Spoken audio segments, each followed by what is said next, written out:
我叫张4.2，6000年前我有个住在北首领的朋友叫马6.6，我们俩都是家畜养殖领域的先行者。有的时候我会走上10几天赶到北首领交流经验，有的时候他也会过来。可直到那一天，有人捎来口信，马6.6在横渡渭河时掉水里淹死了。老马呀！老马！水是文明兴盛的源头，也同样是文明发展的阻碍。尽管我们有着广阔的土地，但河道将其分割得支离破碎。如果不能有效地降低水上通行的成本，对于古人来说，活动范围会受到非常大的干扰，于是船就该出现了。万中挑一的第二件文物，宝鸡北首领遗址的网纹彩陶船形壶，它是出土自发掘的第98号墓中，时间上属于北首领中期，和人面彩陶盆的时代相近，顺位介绍再合适不过了。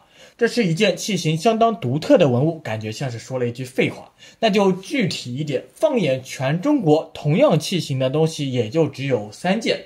北首领遗址有2件，另外1件形状比较随性，剩下1件在商洛市的洋峪河镇出土。这仨放一起，告诉我们一个道理：颜值是有用的，当然彩绘图案也非常有用。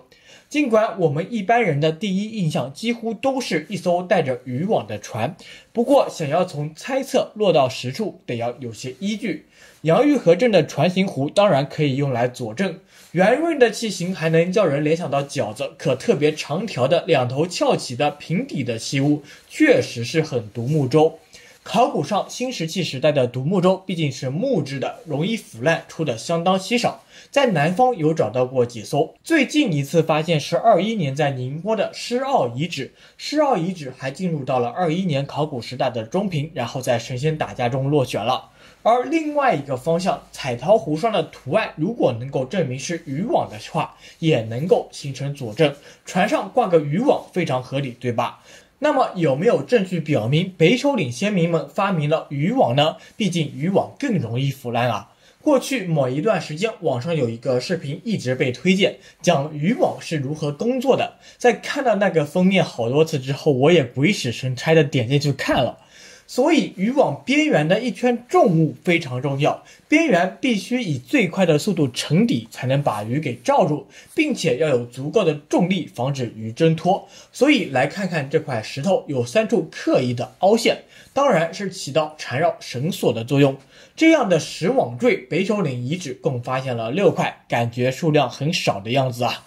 得要专门解释一下，北首领遗址的位置是宝鸡市金陵河边的一处高地上，距离金陵河的河道也就是一条马路。别看卫星地图上只有这么可怜的一条小水流，放到从新石器时代到现在6、7千年的尺度上，河流对2侧河岸的侵蚀是非常可观的。北首领遗址东部的一部分早就被河道破坏了，当时的捕鱼器具也应当会放在更靠近河的地方，也跟着被河水带走了吧。可以拿来比较的是，在半坡遗址出土的石网坠是以百枚来计数的，两边所处的年代一致，距离适中，且都有人面鱼纹图案，渔网的技术也肯定是共有的。于是能够确定北首领的网纹船形彩陶壶上的图案是渔网，半坡遗址也是有人面网纹盆的呀。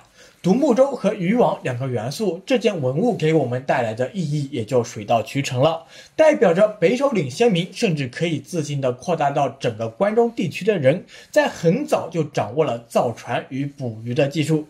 其实再往前推，船出现的时间肯定更早，不过网纹船形彩陶壶是作为这一技术的象征。那么说回来，象征意义讲了，还得要关注一下器物本身的作用啊。这件独特器型的文物数量稀少，且在墓中出土，基本能够说是专门的随葬品。不过随葬品也都是从日常用具变过来的，它的原型应当是尖底瓶。看看另外一个形状不太好看的陶壶就知道，就是把壶口和细绳子的2个环挪到了侧面。而尖底瓶的作用是一种主要装水的器具，为什么呢？说穿了其实很简单，根本不用考古学知识，只要有生活经验就行了。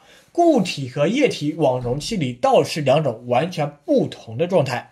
新石器时期固体容器最主要的作用是用来装粮食吧，它们种粟，我也用小米来演示。倾倒小米的时候是很大一片，同时哗啦下来的。那么在下面接的容器口子也需要大，撒的到处都是，简直就是糟蹋粮食呀。而倒水的话会形成一道水流，当然要是倾角过大的话也会变成瀑布。不过正常人正常倒水的时候应当不会做出这么胡来的事情吧。那既然是水流，只要对得准，接水容器的口子就能做小喽。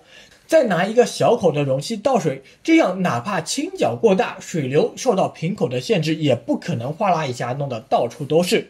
生活经验就告诉我们了，小口子的容器主要是用来装水的，或者可以把黑珍珠号装进去。所以船形壶的小口子表明它的作用，至少说希望它发挥的作用是水壶。而且它 24.8 厘米长 15.6 厘米的小巧体型是非常便携的，两个环穿上绳子后可以提着走。如果它曾经被使用过的话，毫无疑问会成为北首领全村最靓的仔。或许这个水壶的拥有者在族群之中就是那个每天划着独木舟出去，回来之后渔网中装着满满收获的人。下一个视频是补充篇，我们聊聊对于尖底瓶这个同样奇特的器物认知的变化。